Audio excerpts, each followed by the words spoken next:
Welcome everyone to the DAZN Soccer Show. I'm Adi Oladipo, joined by former Arsenal forward Leanne Sanderson, former Real Madrid and Leeds centre-back Jonathan Woodgate. All right, let's talk about the games that are coming up in the Premier League in the next couple of days. It was supposed to be number 1 versus number 2, by the way. Arsenal versus Man City. That game has been postponed. Arsenal having to play their game against PSV, which was delayed because of Her Majesty the Queen's passing.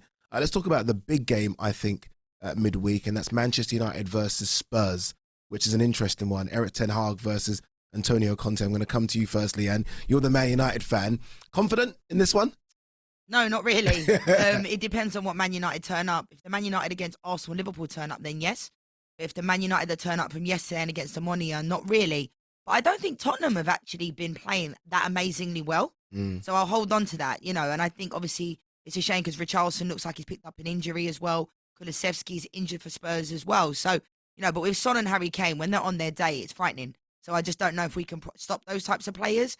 And I feel like our defence is always susceptible to a mistake to a certain degree. So, I'm not necessarily confident. I would say usually, because it's at Old Trafford, I'd be a bit more confident. But I feel like that goes out the window now. I don't think Old Trafford is the fortress that it used to be because teams now think they can come there and pick up points. So, I'm quite nervous about this one. Yeah, and so she should be, shouldn't she, John? Because look, this is the Spurs team that, yes, they're not playing free-flowing football that Spurs fans want to see, but the results are there, right? Conte's got them playing in a certain way. And defensively, they're going to be very, very good. And it's going to take Man United a lot to break that defensive block down.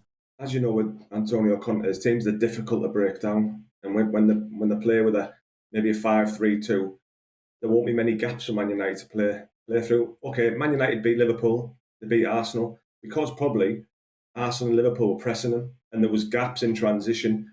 Tottenham, there'll be no gaps. They'll be condensed, they'll be compact. And as I saw at the weekend against Newcastle, they found it difficult to break Newcastle down. And I think they'll find it, again, difficult to break Spurs down. And Spurs on the counter-attack with Kane and Son are frightening. I think Tottenham will win this game just because of them being so compact and quick on the counter-attack.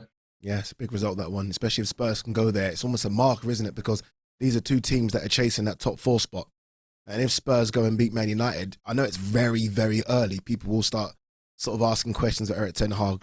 They just will, won't they? That's just the nature of the game. Because it's Man United. Because it's Man United. That's why. Yeah. And I feel like it's difficult because I celebrated, Scott McTominay scoring in the 93rd minute like I'd won a World Cup. And I thought to myself, is this really where we're at? But at the end of the day, I want to win. Yeah. And I'm a Man United fan. But, I agree with Woody. I feel like it's going to be a difficult game. And I feel like I said, and he mentioned, we don't have a plan B and C. When you're a footballer and you're in a match, sometimes you have to take it upon yourself to be like, I'm going to take this to them. Not, we're going to do this, we're going to do that if it's not working. And I think that's what worries me about Man United sometimes, because I think under Ten Hag, you could clearly see a vision of what he's trying to do.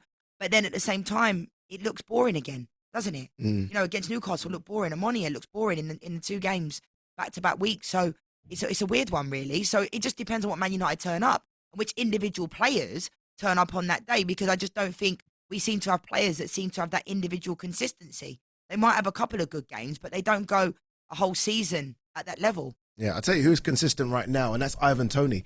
Chelsea go to the Community Stadium to take on Brentford, and Brentford have been interesting under Thomas Frank. I feel like they've had to readjust a bit in losing Christian Eriksen. They're making those adjustments now.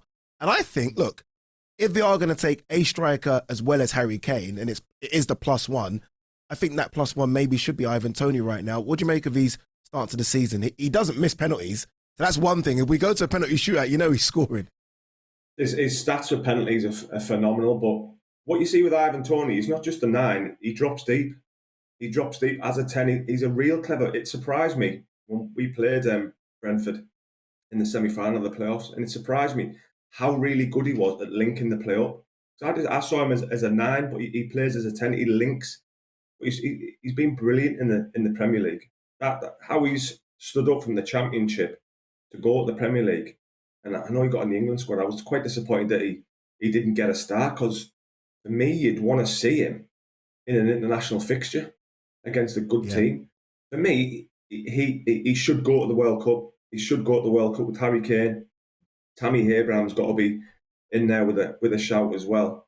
So yeah, I'd definitely take him. You're a big fan, aren't you? Yeah, you know how much I love Jack Grealish and Ronaldo, but Ivan Toney, I'm probably the founding member of his fan club, because I've spoken about him for months, and I've said about how good he is, and as what he said, dropping in assists, and he's got that swagger about him. Yeah. That I believe that if he's in a situation, he comes alive. He'll tell you himself the confidence that he has and the self belief that he has is what we need. I feel like Tammy Abraham isn't scoring goals right now at Roma. He isn't. When he first got there, he did, but right now he's not. I think he's got 2 goals. Now, when you look at Ivan Toney and how well he's done this year and last year, and I agree with Woody, how he didn't play doesn't make sense to me. Didn't get a In minute. those 2 games. It does not make sense. He wasn't even in the squad for one of the games. It doesn't make sense. Like, why bring him? And I feel like everybody, what I think Ivan Toney does, instills faith in the system. And what I mean by that is if you play well, you get picked.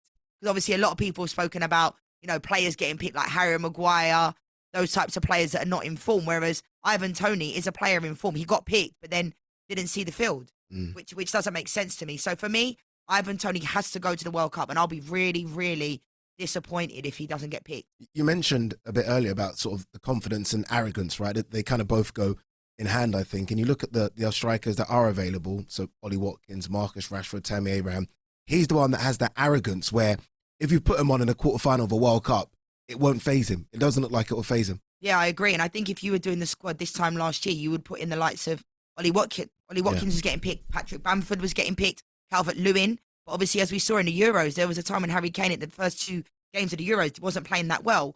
And Calvert-Lewin didn't even see the field of play, because they don't believe that other forwards can really step up instead of Harry Kane. But I believe that, like you say, if we need a goal, 70th minute, bring on Ivan Toney. I don't trust other players to do what Ivan can do. I really don't. And I think he has that about him, that he steps up when the pressure's on, not just for penalties, but in general. And I don't think we've even seen the best of Ivan Toney yet. Yeah. A quick word, John, on Graham Potter. I love the trajectory. It kind of restores faith that you can do it that right way, if you like, in terms of a manager starting from the bottom and then getting a top job. What do you make of his start as Chelsea manager? He didn't start from the bottom. He started from rock bottom at Leeds University. I mean, how he's done and how he's performed in every club he's been. He's never been sacked from a club. Wow. You don't often hear that neither. He's never been sacked from any of the clubs he's been at. But I think it's a different job, totally different. I'm on about talking about personality-wise that he's doing now with the players. And Leanne said a point earlier about, it was a great point you made about he had 3 weeks to really bed in. So he's got his principles across, how he wants to play, his training regime. And I think that was really important. I see Graham Potter along with Eddie Howe as future managers of England. Yeah, I think a lot of people will agree on that because I think the young, innovative coaches who can really progress the England team in the future. That's what I'm saying, in the future when Eddie finishes his time at Newcastle or Graham Potter finishes at Chelsea, I think that's what this country will need in the future.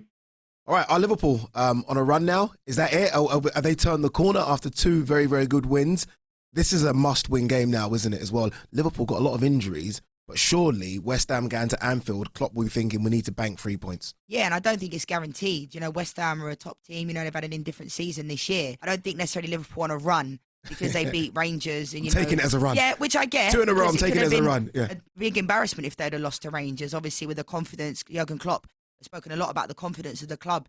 But as we know, Klopp doesn't really change his 11, does he? No. Very often. And Firmino's been brilliant this year, even in a team that hasn't been, that have been struggling. But I think West Ham, on their day with the Skamaka, he's banging in the goals since he's come over and since he's done well 4 in 5 games. So, he's doing well. So they're going to have to really, put him to bed if he starts. I think Antonio, I think they've got different options now. Cornet, Paqueta. So Liverpool are going to have to, I don't think it's necessarily they're on a run because they won 2 games, but I like Liverpool. Although I'm a Man United fan, they are a top team to watch. And as we saw against City, they can still do what they need to do. Yeah, I guess the question is, Jonathan, can they still do it back to back? We know Liverpool have got that energy, right? That high press, that intensity. But in terms of average age of squad, one of the oldest teams in the Premier League, can Liverpool now continue to kind of put that performance back to back to back to kind of fire up the table? Well, they've done it all last season. They had a marathon of a season last season and they did it. This season's been slightly different. And if you watch them against Rangers, especially second half, they had that intensity.